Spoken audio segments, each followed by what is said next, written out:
No niin. Nyt tultiin tällaiseen ympäristöön. Villa Annala. Kai tää semmonen on. Siinä on pikkuinen puistikko. Tulee ihan mieleen mökiltä Vahtera, mutta tää ei oo Vahtera.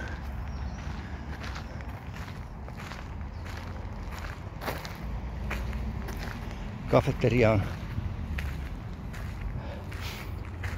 Ne on kesälomalla nyt ja sitten oli semmonen, kun yritettiin viikonloppuna kerran tulla, niin se oli kiinni. Aika harvoin on auki. On hieno. Tää on oikein niinku arkkitehti piirtänyt.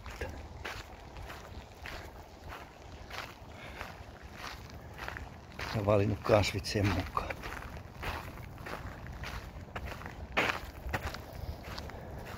Tuossa näkyy hyvin, kuinka lähellä ollaan toisia yrityksiä.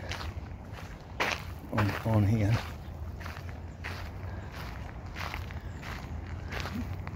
Miltä näyttää niin kuin julkisivu, kun mennään sisällä.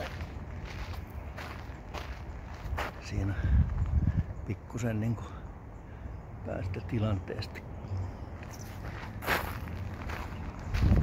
Sitten oli hauska tämmönen portaikko tehty kivistä.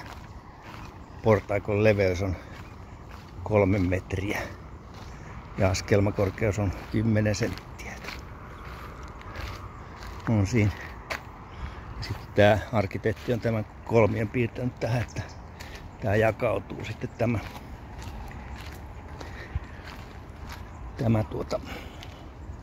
piha 2 tiehen. Tällainen.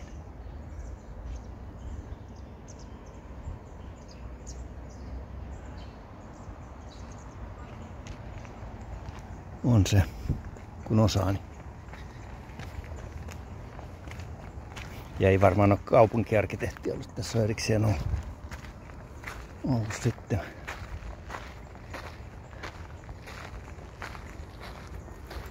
Ja ajatelkaa, kuinka leveä toi sisääntulo on tuolta. Ja villahan on vaan niinku kesämökki.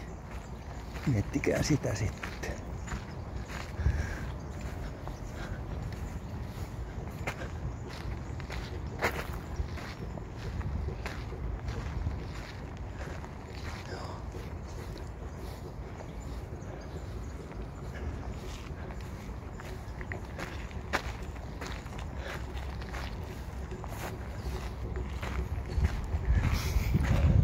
Tääkö oli tässä?